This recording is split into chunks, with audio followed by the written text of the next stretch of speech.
All right. What's up, everybody? Welcome to episode 2 of the Overcut podcast, a very informal podcast about a very formal sport.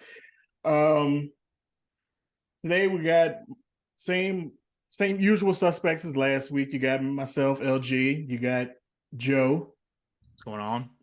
and you got Mike. What's going on? And we're here today to unpack the season opening round of the 2023 F1 season at the Bahrain GP. I would like to say that we were shocked by the result. There was some excitement about the results here this weekend, but I'm not. I'd be lying to y'all, honestly. Pretty much a snooze fest. Snooze fest. Snooze fest is harsh, but not wrong.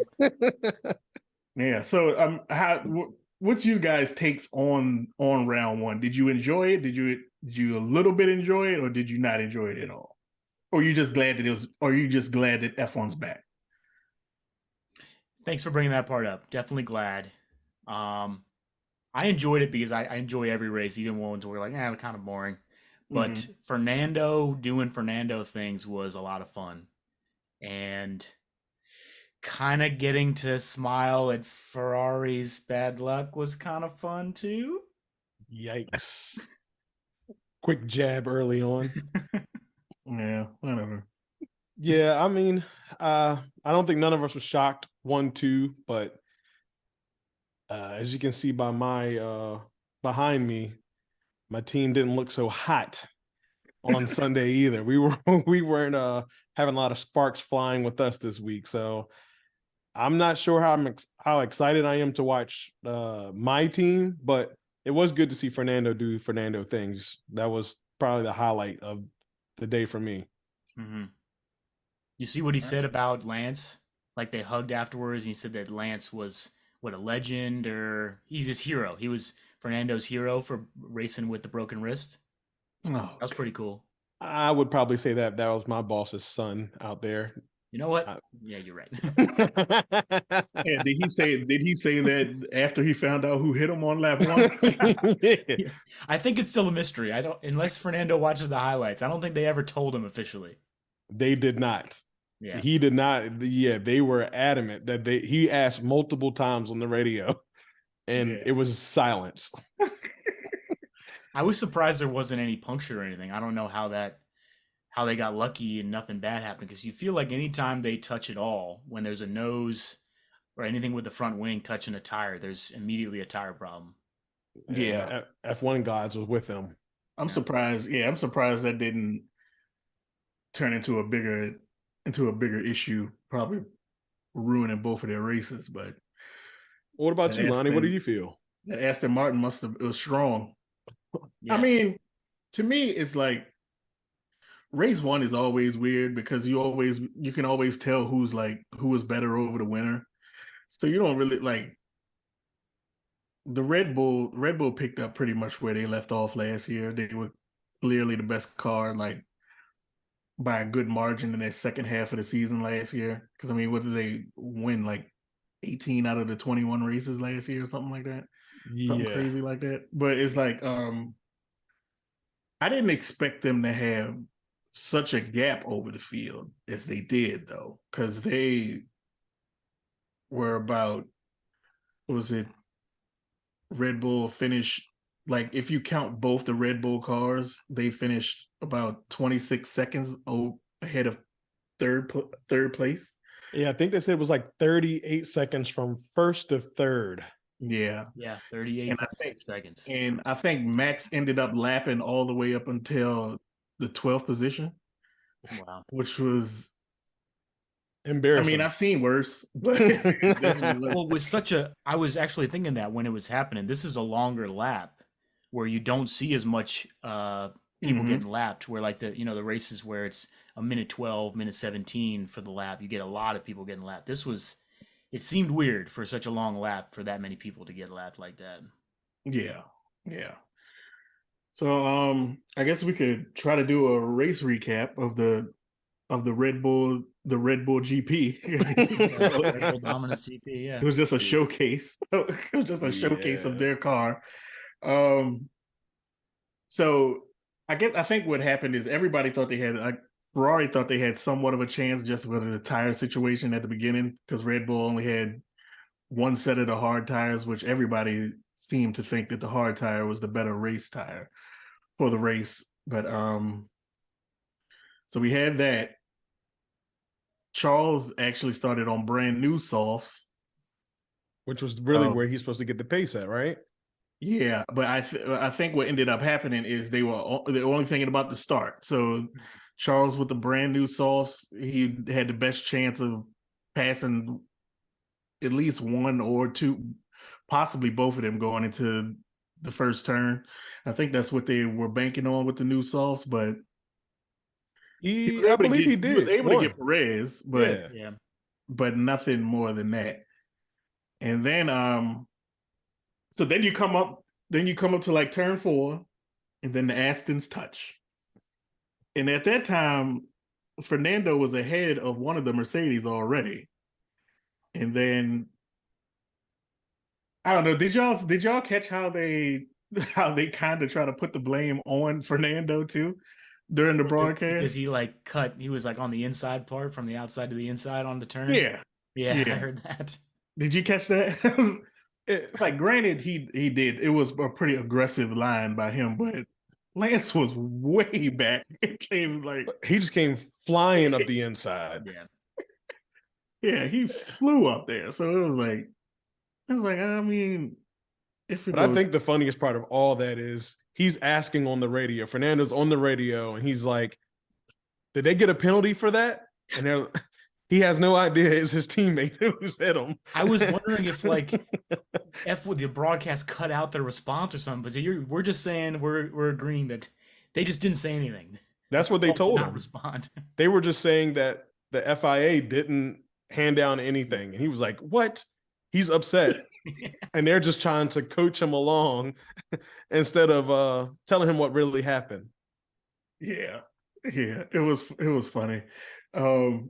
Yeah, I just think it was hilarious how getting to halfway through the race, he's still asking about it, and the radio's just mute. Nobody's saying anything. It's just like, we're not gonna tell him. We're not gonna tell him. The boss's son may have tried something, but yeah.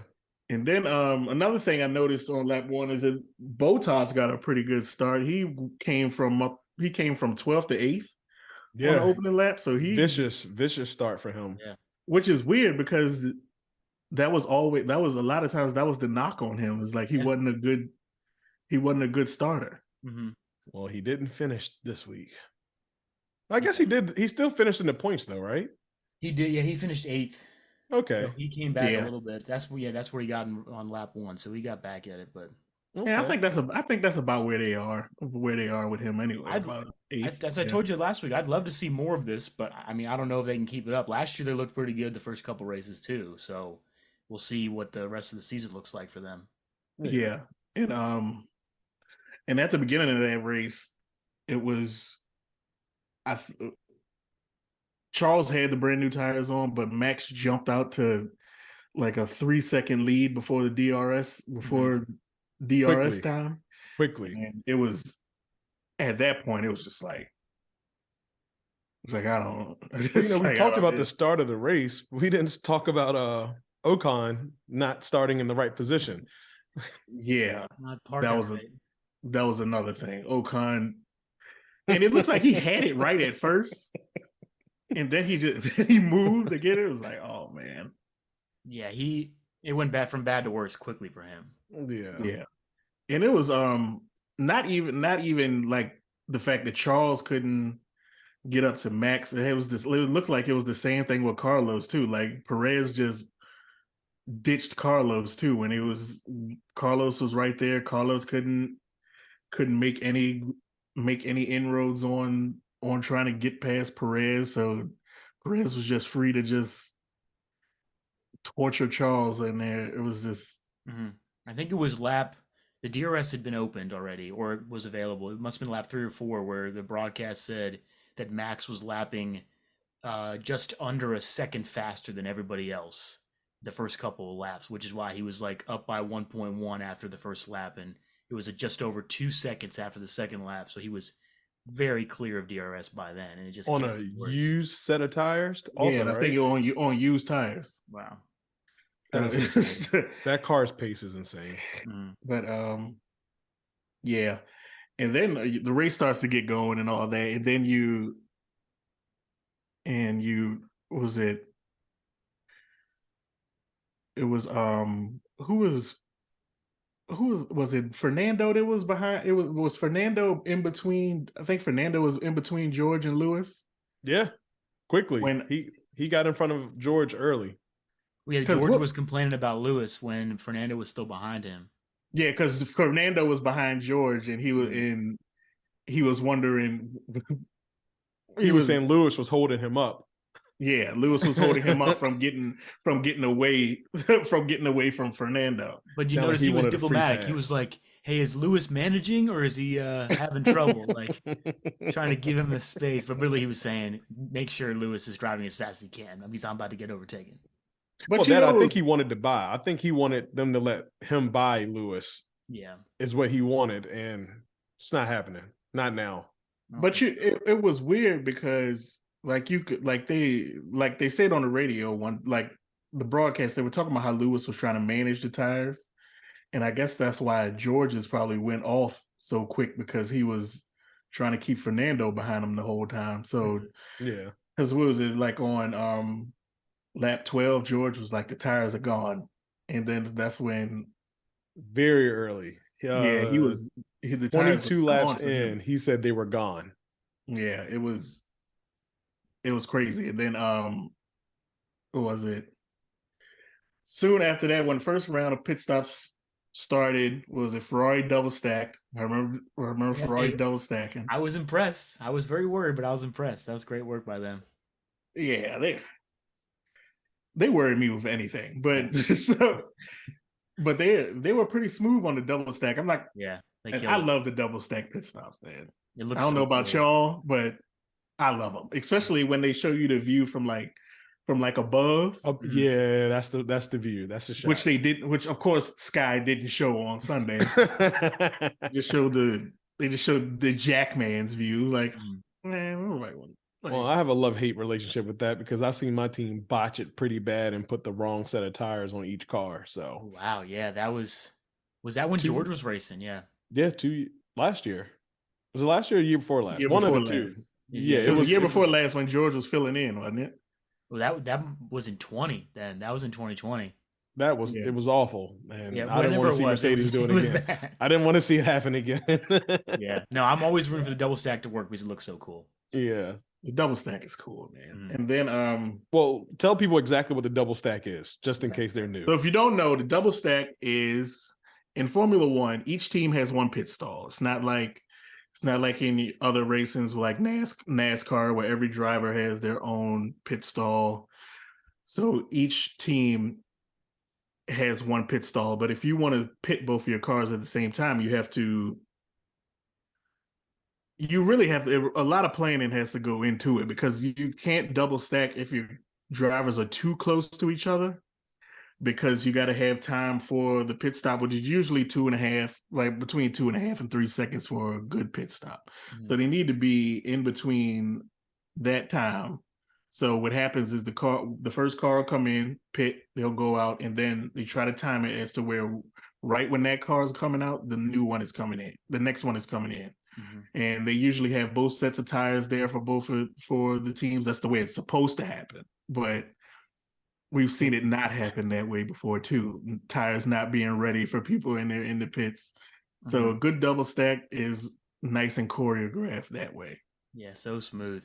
Yeah, the tires, every part of the car has to go with that car. So if you're number 44, your tires have to match your car.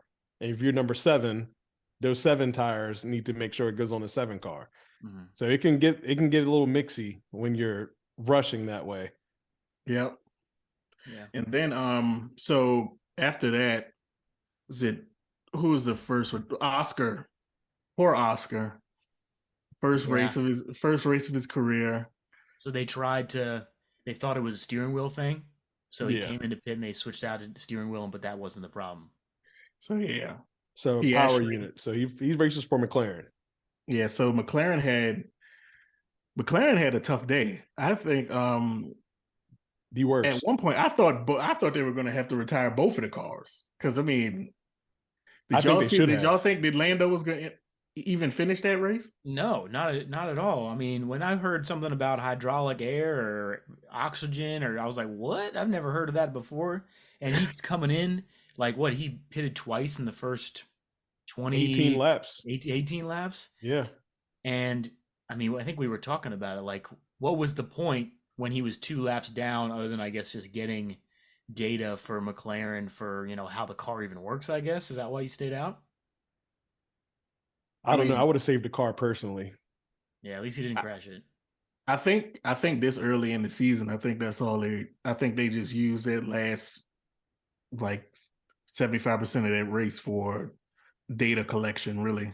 Mm-hmm. So everybody else did a 2-stop, and the other McLaren with Lando Norris, I think they had 6 stops. I just saw it. He had 5. He did 5 pit stops. 5 pit stops. So you think the pit stop is usually about what, 28, 30 seconds there from getting in the pit lane, getting the tires on, and getting out to the actual track, right?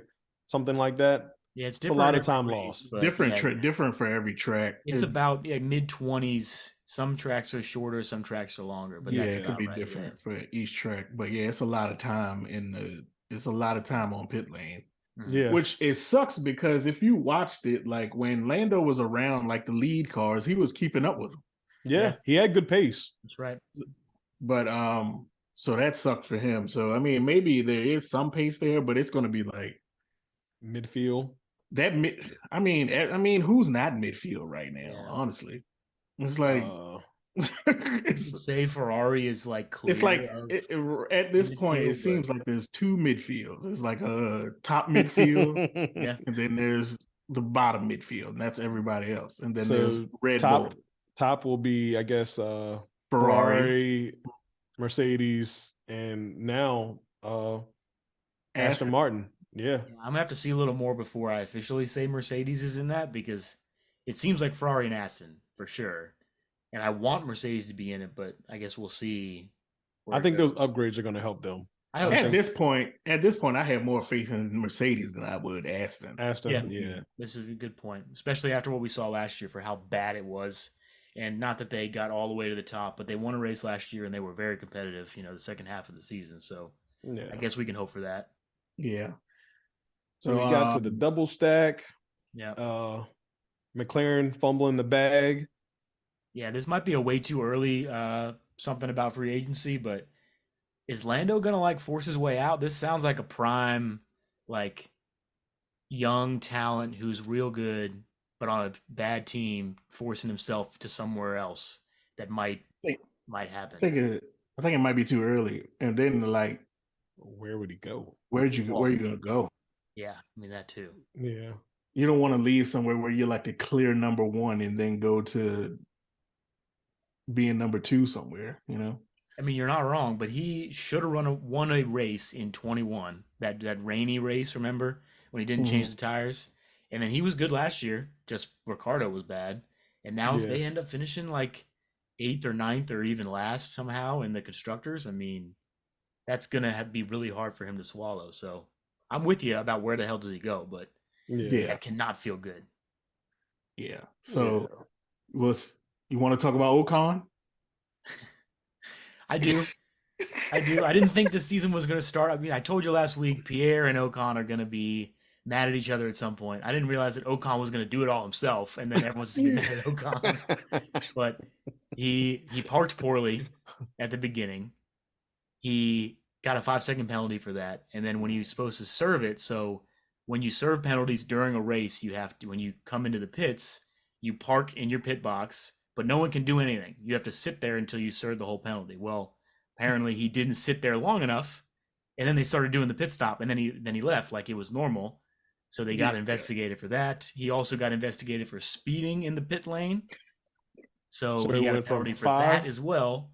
So he had penalties for parking wrong, for not serving that penalty, for speeding. Is that it? I think that's it. 3 penalties. So Yeah, it was 5 seconds for the initial start. Yeah. And then when he went in the pit lane and messed up, that became a 10-second penalty. Yep. And then when he rushed out of there, that became a 15-second penalty. Yeah, he had 3 separate penalties. Oh Yes, God. So he spent just as much time in the pits as Lando Norris because he had certain penalties. No, it's not a good start. I mean, he's a good driver. Like if he actually races like a normal person, he'll be fine. But that's a really bad look. Yeah, it's a tough start to the season. Yeah, he's my not driver of the day. He gets my nomination. You do the driver of the day. He's the opposite of the driver, the anti-driver of the day for me. Yeah, that's what we'll do at the end. We'll go through a driver of the day, and then what's a nice way of saying a not driver of the day? It's something catchy. So yeah, we'll have to work on that. I went straight to garbage truck driver of the day, but I don't know if that's good enough. Oh, man. That's tough. That's tough. That sounds like Hate Mail City. Hey, if we get famous enough for that, maybe I'm okay with it. Oh man. So we had the McLaren who went out 15 laps in. Mm-hmm.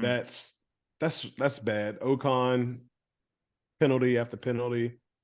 Yeah. So then Perez finally gets past Charles on lap 26. Mm-hmm. And at this point, Carlos was 13 seconds behind Sergio after pit stops and all that. And that was after Sergio actually even remember Sergio went long on the first round of pit stops. Mm-hmm. Yeah, he was the last person to pit. Yeah, he was the last person to pit. And then it's like, how he's the last person to pit. He was still 13 seconds ahead of Carlos. That's how you know that was like ridiculous. Man. That's how you knew. That's how like when I knew where the pace was. Because I mean, Charles was probably driving that car that's probably like as hard as he could to even get like saving tires. 13, even to have that kind of gap between him and Carlos. But I mean, if you ask me, I think Charles is a lot faster than Carlos, but that's neither here nor there. Well, a conversation for another day. But so yeah. So then you get towards Mercedes. Then Mercedes pits Lewis early right around that time after Checo passed Charles because they're worried about the undercut from Fernando. Yep. But this in turn makes Lewis have to then go longer, 25 laps on the hard tires. Mm-hmm. Yeah. And I think so. Yeah, I guess because who had the undercut? Who did the undercut first? Was it Stroll who did it first? And when he got past George, so Lewis went early, and then after that, Stroll passed Russell with the undercut. With the undercut. So yeah, the undercut was going to work anyway. So I mean, explain what the undercut is, just in case we might have some new people out here. Yeah, that's fine. Welcome, y'all, to the gibberish we're speaking. So the undercut, which is the opposite of the title of the podcast, the undercut is when somebody is when you're ahead of another car and you're trying, let me start over. So the undercut is when you're behind somebody and you can't really, it's really bad because it's like a thing where you don't think you can pass them on track. So you're trying to pass them in the pit lane. So you're coming up. So say if I'm in 4th place, Mike is in 3rd. I've been catching Mike for like the last 5 or so laps, but I can't pass him. What I'll do if I know if pit stops are coming up, I'll pit before Mike. And then when I come out of the pits, I'm just gunning it because I know Mike has to pit soon. And I'm trying to, by the time Mike pits, I want to be on the track and ahead of him. So that's how the undercut works. Mm-hmm. Nailed it. But yeah, so the undercut worked on George. Stroll goes by, then George puts up a little bit of a fight, but he tried. Yeah. But it was just that car. Fernando had a really nice exchange early on in the race. I think probably the best battle of the race with the little I don't between. know. I think him and Hamilton might have been better than him and George. I don't know, because him and George kind of drove like side by side for like half a lap, I going mean, through, yeah, yeah. I going think through there. I mean, because Fernando's final move on Lewis, that was probably the coolest part of the race. But I think Lonnie's right. Russell and Fernando battled longer, so that Yeah. was really fun to watch. yeah, because Hamilton only got back past Fernando because Fernando went wide. Well, Well, the he car, understeered out of the corner yeah, he and left the slipped. gap. That was it. Because if not, he would have just that would have been a done deal. Hey Yeah, man, the So, camera we got to didn't really give help whatever us. flowers we can. Of course. Well, the camera didn't help us either because we didn't really see why Fernando, had the understeer. Oh, so the broadcast was saying, "Oh, did he hit Fernando? Did he hit Fernando?" Because he couldn't really see. So I was wondering yeah, for a long time if Lewis kind of tagged him a little bit, just to it kind of move wouldn't over. be shocking. They're not That's the why. they Yeah, exactly. No, they gave us pretend a good angle. The We tire, did get the one, car, yeah. the car slid out, and it was like maybe he just got the tires got a little too happy, and he slid to the outside, and Lewis was able to get that straight line speed past him, but it didn't last long. yeah It didn't they last long pretend at to be all. friends, but they're not friends. I saw that. Yeah, I thought they didn't like each other, and then Lewis is No, they hugging don't him like after each the other. race. They don't like each other. They hated each other when they were teammates. Right. And then what did then Fernando last year saying, this guy, I think the quote was, this guy only knows how to drive from the lead or something, Mm-hmm. right? Last year. Was Yeah. it I think it was last year. Yeah, that was last year when at Spa Yeah. when they ran into each other Mhm. and he talked a little spicy on the radio. And then he apologized. I was like, oh, don't apologize, man. What you apologizing for? Just Because that man, he's talking about the 7-time champion. That's why. Well, That's all. I need some hate. I need some fiery stuff. It's good to have some hate on the grid, man. Mhm. You need that. You need that fire. Mhm. The drivers like each other too much now. It's too much like the NBA. Yeah, I hear y'all sound like real purists over there. Except for Exactly. That's what except for Max. Except for Max. They always talk about how like Max is never in any of the pictures of like when everybody's together. We were talking about that actually during the race or something. We saw some video and we were like, does Max try to be friends and no one likes him, or is Max like not even oblivious enough to even try to be friends with anybody and then he's not friends with anybody? Is Max the guy who just tries to insert himself into conversations when everybody's around, they're sitting around That's what I think. talking, and he's just like, hey guys, and everybody's like, yeah, he's cool. definitely Cool he's guy. definitely the guy who, like, his dad's his best friend, and that's about it. That's it. He doesn't have anything else. oh my gosh. He's like, probably 3 straight driver's titles though, but yeah, you're hey right. man, Nah. you don't have time for those fooling with those kids. He's probably like, all they want to do is Instagram. All they want to do is Instagram. I'm training. Yeah. He definitely gives off that vibe. Yeah. But so yeah, we got then we had the Ferrari DNF. So engine gone again. Did Moment not of silence for the power unit. Yeah. And they were in third. They were in third. Yeah. I mean, these kind of things usually happen to us when we're running well. So I mean, I'm not shocked. Then they said after the race, it was a total shock to them that it happened. Well, y'all had issues during, was it qualifying or was it Q3? Was it Q3? They were saying that y'all had an issue that with an electrical problem with the battery. So y'all switched the battery before the race, and then this still happened. And they were like, we don't know what this was. They said it was the engine.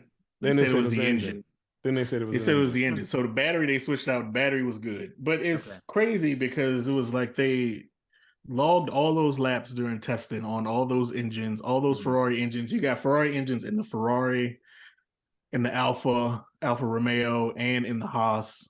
But the only people who had issues was the big team. Yeah.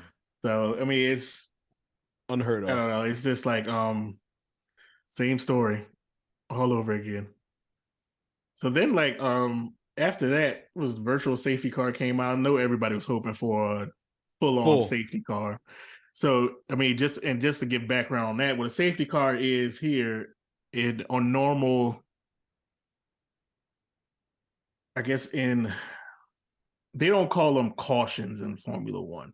So in like your normal racing, like your a lot of your American races, like IndyCar, NASCAR, you'll have caution periods where a pace car will come out when there's trouble on the track, like debris or somebody's wrecked or anything, and they'll lead the cars around in like a slower state and let everybody bunch back up before the race starts. In Formula One, they call that safety cars, which they try not to have them unless they absolutely have to. So in this case, it was a car parked on the side of the track. He wasn't in a pretty dangerous spot, so they decided not to throw it, and they just had a virtual safety car, which really just sets a pace for all the cars to run at. But I think it's 40%. 40%, I believe, is what it is. Something like that. But they don't stack them up, so you pretty much stay in the same position. Yeah, You're just like that, driving at a slower pace. Yeah, it gives. I mean, of course, I wanted everyone to bunch up to maybe make something cool, but it's unfair when it does it like that. So the virtual safety car, where everyone just slows their pace to the exact same amount, so everyone still has the same gaps.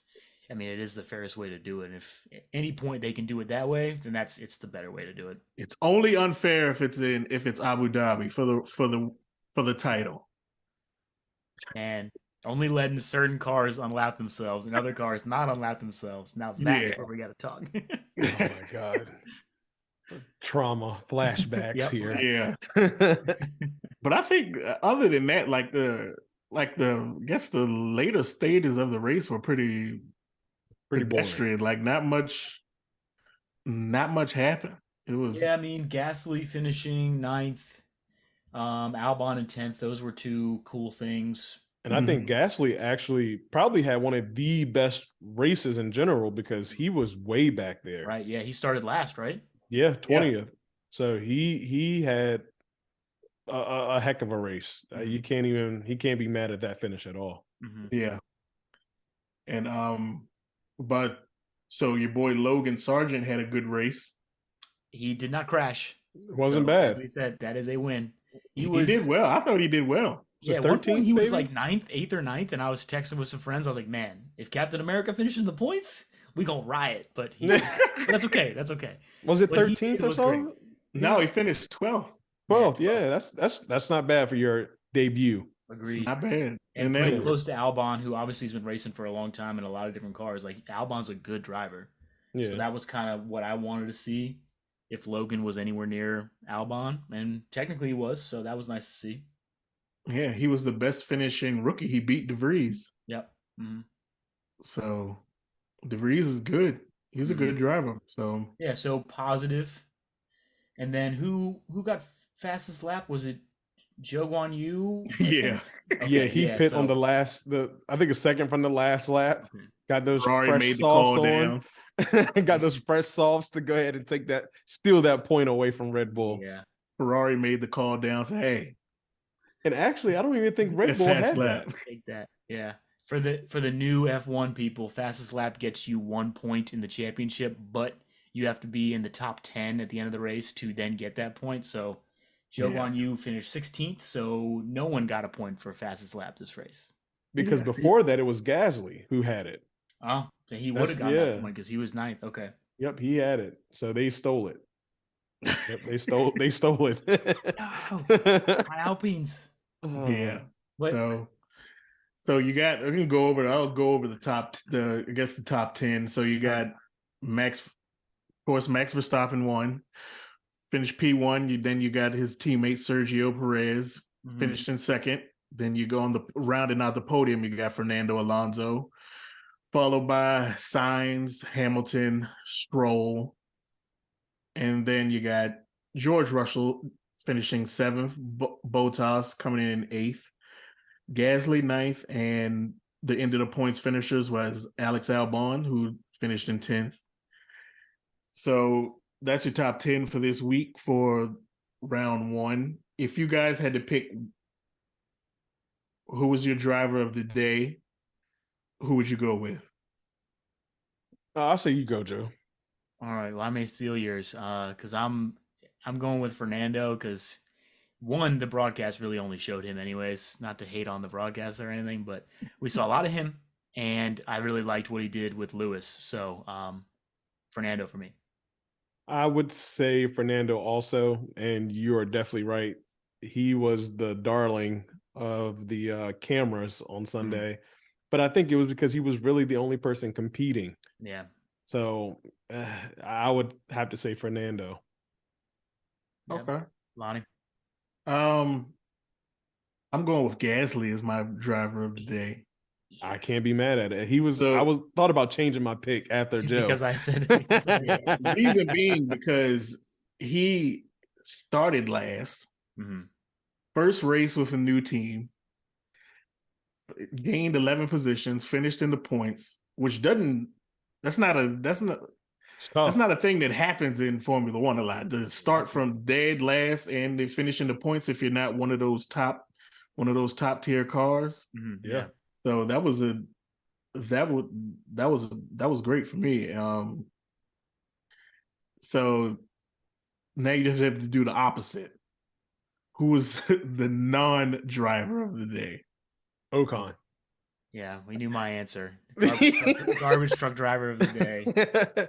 I guess me and Joe are really feeling this. Yeah, we're on the same vibe for Sunday. Yeah, Lonnie, you got anything different? No, I got Ocon too. Looking at the trifecta.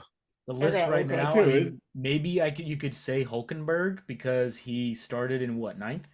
8th or 9th? Yeah, but that was team issues because he actually was doing really well and he had that nose issue that he came pit, they put tires on, he didn't change the front wing for whatever reason and left him out there and he was struggling until they changed the front wing. Okay. Yeah. So that wasn't his fault at all. I didn't understand that call anyway. Just, you know, he's got damage. Why don't you just bring him handle it when you pit the first time? Mm-hmm. Yeah. But I guess we got next. What's the next race? We got a week off.